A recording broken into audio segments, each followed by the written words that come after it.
If you've seen any tier lists regarding LEGO battles, or you've played the game yourself in free play mode, you know that there are some units that are, well, very bad. And there's a few units that are quite problematic, especially in PvP. So, the community and I have been brewing up and playtesting a balance patch for you to play. For this patch, we've collectively agreed on a good number of meta units to not touch on the balance patch, effectively leaving the rest of the units to bounce around. We tried our best to not nerf any units, and instead buff the bad ones. However, because we have had several units banned, these units will have to be nerfed. And before you ask, yes, this is fully and 100% playable in online matches. Now, this patch will be very different from how Vanilla Battles plays. In fact, there are several characters that have changes that go against the Vanilla's design principles, but I believe that this also makes the game a lot more fun and more varied, and gives you more variety of playstyles and just makes it way more fun to play in PvP and in PvE. Before I get into all the units changed, I'm going to go over the universal buffs that change the game overall. Firstly, bridge health has been buffed. These things were probably the biggest factor for allowing camping strategies on several water maps. It just makes it way easier for you to actually cross into your enemy's base without them just sniping it out right off the bat. Walls have been given a build speed increase, building almost as fast as if you had the fast building cheat. This just makes them more useful in general. Towers have been given a significant overhaul for all the factions. The Tower 1s have 7 range and deal significantly higher damage. This actually makes them better for anti-rush strategies, but can still be outranged by sniper units. Tower 2s also gain 7 range, with having a much more forgiving cost. Similar to Tower 1s, this just helps them out overall. As for Tower 3s, they all now have 8 range, but with a significant downside for only having 400 health and dealing a lot less damage than they did before. Tower 3s originally were very much a strong suit for allowing players to camp out, and because they had a huge health pool, there was basically no point in trying to attack them. Because towers now have significantly less health, they can still be taken out very easily, but they can still be used as great defensive units. Alright, now let's get into the unit changes. Starting off the builders, they all now cost 45 and have 24 attack speed to keep them on the same playing field. Originally, there was a patch that changed up all the builders' values, but we decided that we are going to keep with the builders looking visually different and having very little changes, except for their speed values. In Vanilla Battles, each builder has 3 tiers of speed. The Skeletons and Imperials have the slowest speed, the Kings and Earth have the medium speed, and the Pirates and Aliens have the fast speed. But now, the Skeletons builder will now have the same speed as the Earth builder, while the Imperials builder gets a much better mine payout. Because the Pirates and Alien builders were the fastest, they have unchanged mine payouts, while the Kings and Earths have a 35 mine payout, alongside the Wizard, who has buff speed to align with the Kings and Earth builders. With all the builders, you still don't really have too much choice bias. You mainly can just pick whichever builder you think is the coolest, and you can have a good time with them. Moving on to heroes, the King and Queen have been unchanged. Who would have guessed that the starting hero is actually one of the more viable heroes in the game? But now for the Dwarf King, we've upped his damage to be the second highest in the game. Why, you may ask? Well, because the Dwarf King is just built differently. We also did give him Earthquake, and although you may look at him and go, wait, isn't he just better than the King? And to that I say, he doesn't have Forest Growth, and he is also still one of the slowest heroes in the game. So I think it balances out. The Wizard and Sorceress gain the Tower Fireball and Plasma Ball respectively as projectiles, allowing them to do splash damage. This is balanced because they do not have defense boost. And to add on to this, they gained an unused spell known as Unit Defense Boost. This allows the Wizard and the Sorceress to buff themselves along with a higher magic pool. You may think this is a bit overtuned, but remember, no defense boost means that your hero really needs something to actually fight alongside the better heroes. Troll King is actually really only you need one small change: increase magic. This allows him to spam the strongest AoE spell in the game, while, again, not having defense boost. This allows him to also use Logging Buff even more effectively than he already could, adding to his unique viability. Brickbeard and Lady Pirate are very close to being one of the more viable heroes. However, they do have some struggles compared to the top tiers, but we didn't want to change too much in terms of their spells. So all we did was up their maximum health each by 100, and their damage per second by 10. We also increased their mana to 1,200. This may be very small change incrementally, but they are now just overall stronger. King Kahuka is known for being one of the weakest heroes in the entire game. So to give him justice, he now has a ranged projectile, as if he was throwing his spear, and 2,000 health. That is right. He has double the amount of health he had originally, making him an absolute tank of a unit. This is balanced because, I already said this a bunch of times before, but he doesn't have defense boost, and he has arguably the worst attack spell in the game. Like the King and Queen, Broadside and Camilla are also unchanged. They have everything you need: general health, defense boost, and a decent damage spell. What else could you ever want?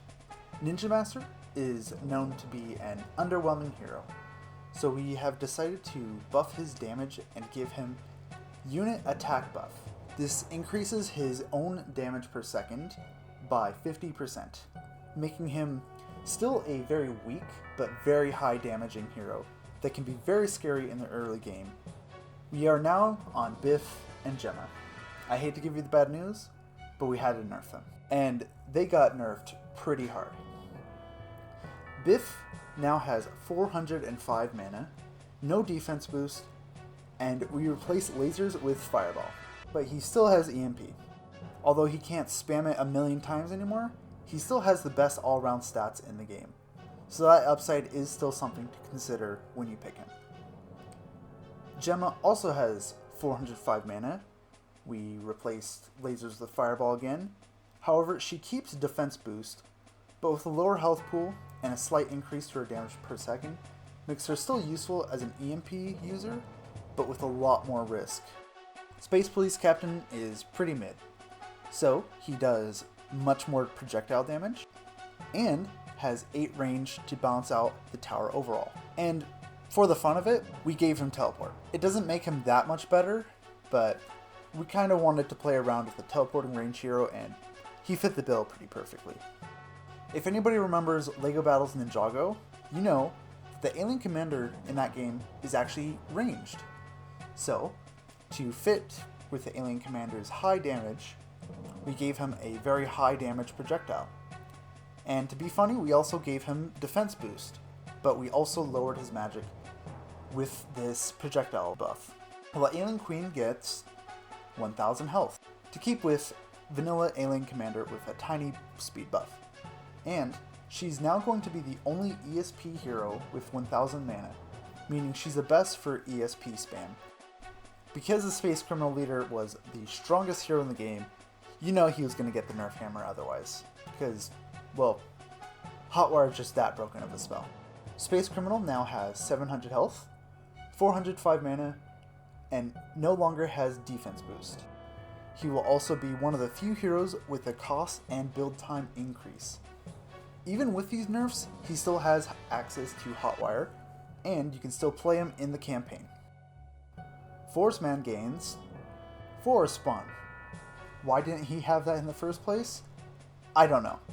Also, he just gains a slight increase to range to combat specials further.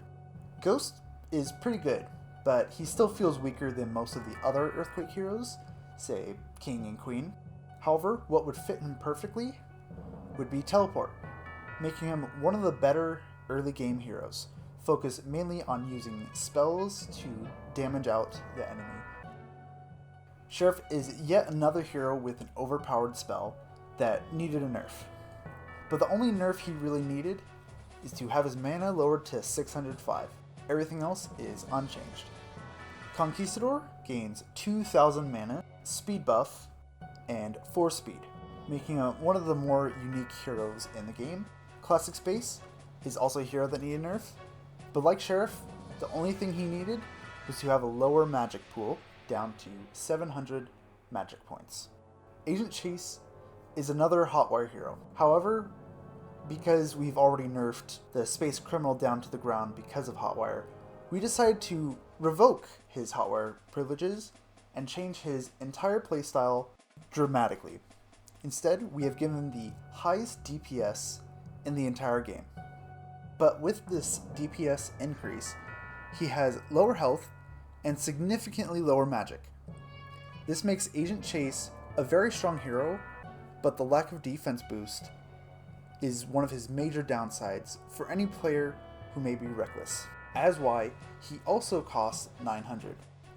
Santa is the last hero, and the only thing we did was give him unit defense boost, to parallel with Ninja Master, who has unit attack boost.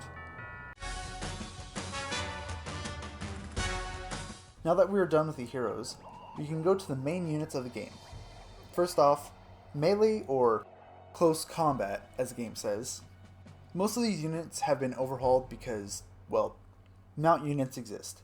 Even with a faster build time and lower cost, there's very little point to pick them except for extremely quick matches and very early games where you may be building one or two of them. The Guardsman now has 675 HP. To make this more fair, he also costs 125 now, very much viable as a tank unit to sponge up damage while the rest of the projectiles do all the damage for him. The Skeleton now builds faster and has increased damage. This makes him generally useful as a spam unit while retaining his low health to balance it all out. The Oarsman now gains all these buffs except for damage. 350 health, 4 speed, faster build time, lower cost, and 2 range, making him the best scout unit by far in the entire game, but with the worst damage output, tied with the Guardsman.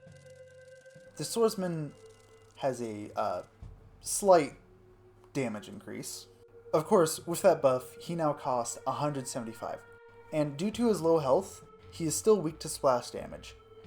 Trooper receives no changes. Like the King and Queen, why fix what's not broken? Although he has faced some power creep, the Trooper is still useful as an early game unit. The Drone, like the Alien Commander, now gains a new projectile, now making them a good option as an alternative Trooper, but with low health. I saved the Troll and Dwarf last for this section. They are now relegated as an alternative mount unit. They gain significant increases to their damage and health. The Troll becomes the faster, higher damage of the two, while the Dwarf is actually stronger than any of the mounts, but with the downside for being tied with one of the slowest units in the entire game. Both being incredibly high cost for a ground unit, and may have more uses mid-late game matches. The entire range unit category has been given an entire damage and range overhaul. In fact, pretty much every single range unit has been buffed or changed entirely.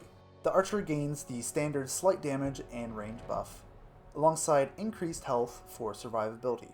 but with a higher cost to keep with his original niche of being a good all-round unit. The crossbowman now has 5 range instead of 4, does more damage than the archer, and builds slightly faster with 100 build cost to keep with the original fast building, high damage faction niche. Throughout the patches, the gunman has been through several changes, but we finally figured out what his true purpose is: a shotgun unit, effectively being the only ground unit that does splash damage. However, for him being able to do that, he will have the shortest range and slightly slower speed to compensate for lugging around literal cannonballs. Now the rifleman, we've decided to change his damage just a little bit.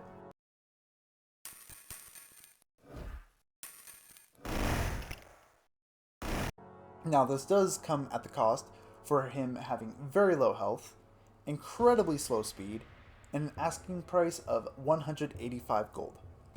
The commando now has been overhauled into being the single strongest range unit in the game, but with a much higher cost of 250 and a build time comparable to the mounts.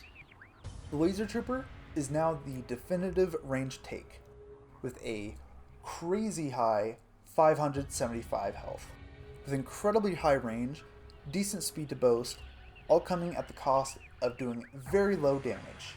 Generally, these units are meant to be used for chip damage instead of being in the front line. However, their survivability may provide useful in longer skirmishes and defensive positions.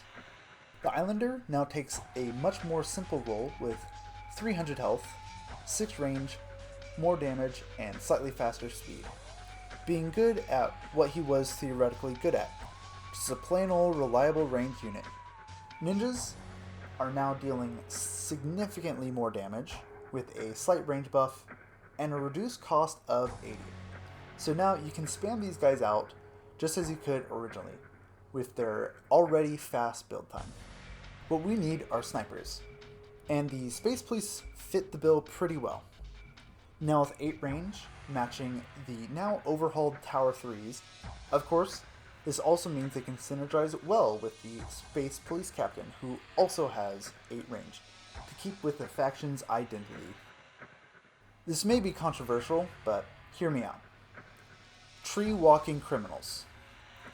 They have now become the definitive ranged scout unit with the ability to climb trees and collect, or should I say, steal gold bricks from under your opponent's nose, just as what a space criminal would do.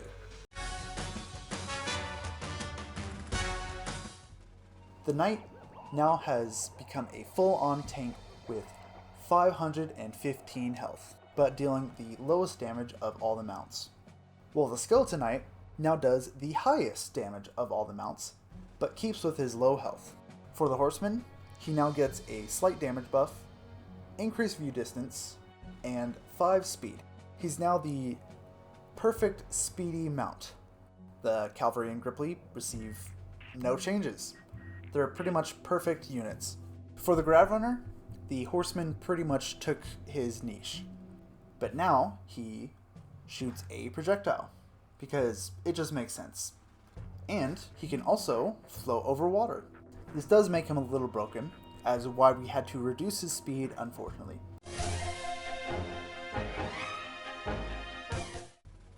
To start off with tier 1s, the Ballista gets no changes. And the Siege Tower originally had a niche, but he's just worse Ballista, so why not give him splash damage? Specifically, the Fireball. We did have to lower his damage per second and increase his cost, but now he becomes a good alternative choice for a splash damage ground unit. The meme that is the Barracuda. This ship in particular now costs less, has 8 range, 650 health, and builds faster.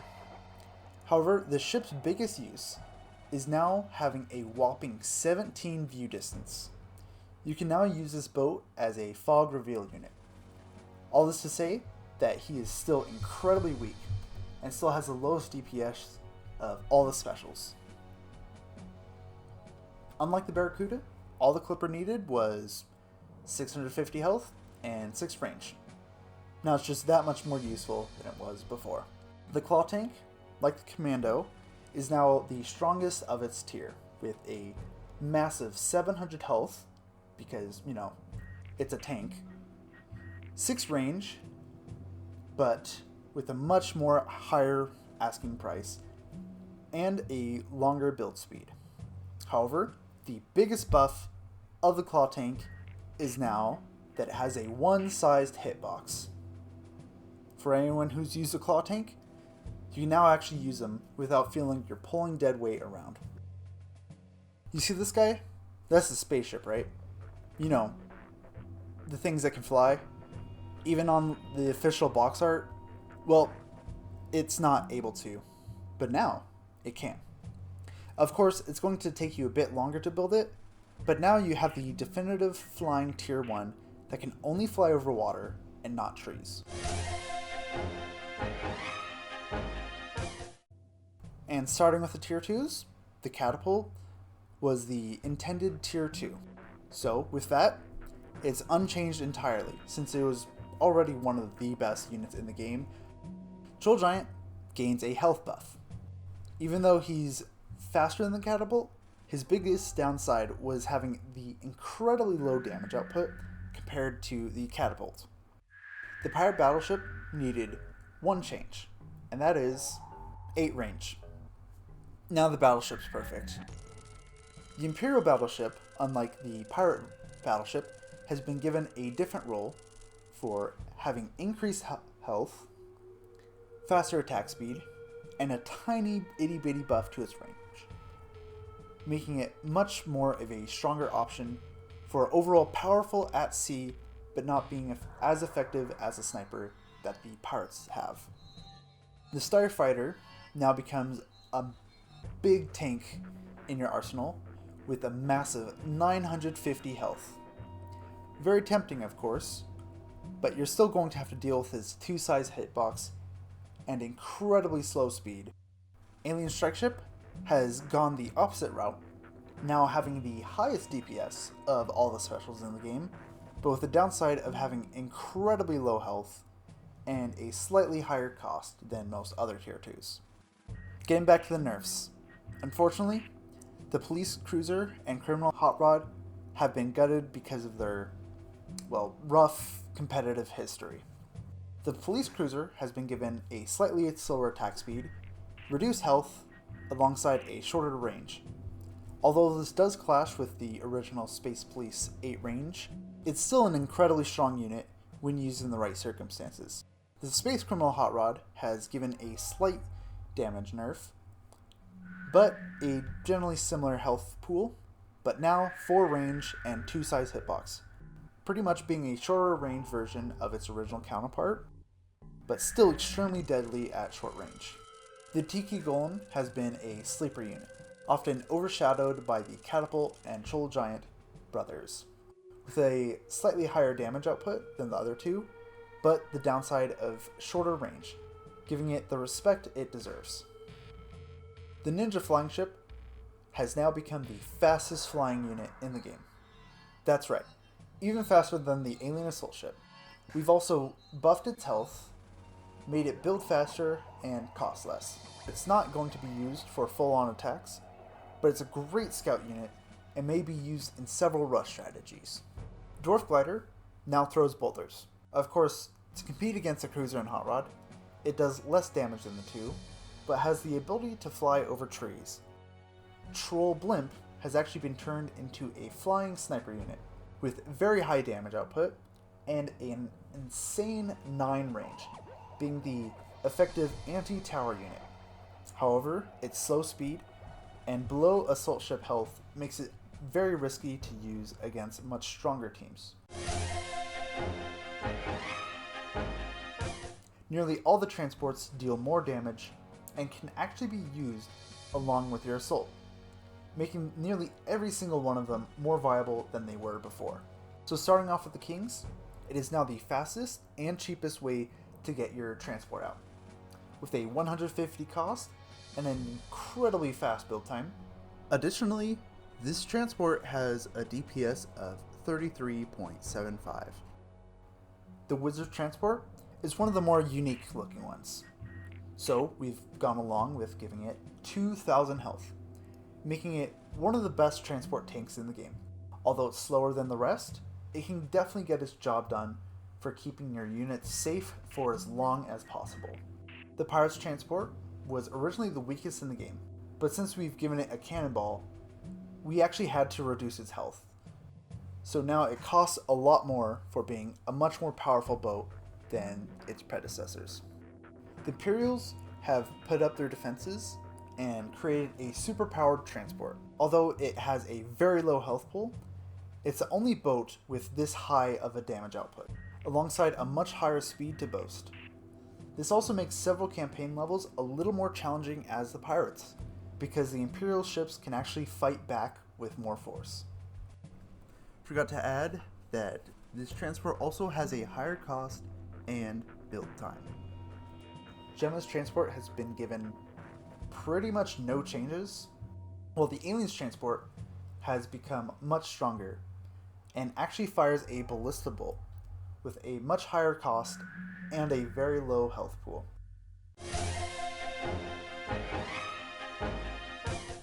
We are now on the Tier 3 units, which are the most powerful of your specials. Or at least they should be your most powerful specials. King's Dragon has an increased damage output, increased health, slightly higher range, and their projectile additionally can go over trees and buildings, allowing them to deal pierce damage. Wizard's Dragon, on the other hand, does significantly more damage than the King's, with more range than them, but will keep vanilla health and instead has a reduced cost. With the Pirates boats, Brickbeard's Bounty now has an insane 9 range with a slight speed buff. Alongside the flagship, the Bounty also has a slightly faster build time to give the Tier 3 boats some extra viability. The Imperial flagship is simply just much stronger than the Bounty, but with less range. Given that we have a very reasonable 850 health and a tiny speed buff, it also builds slightly faster, so you can actually use the thing in a competitive match. The Starship just gets a slight health buff from 700 to 800. Although it may seem to be outclassing the Assault Ship now, the Starship still has the downside of being part of Gemma's faction, that being its large hitbox size. Then finally, the Alien Assault Ship, which has been unchanged. And this is all the changes for the Rebalance patch. We are still making some small changes and tweaks to the overall balance of PvP meta, but if you want to see these notes for the most recent patch, I have linked a Google Doc and a spreadsheet listing all the changes we have made. And if you want to play the Rebalance patch, simply just join us on Discord and ask us on how to play the Rebalance patch. Thanks for watching, and I'll see you around.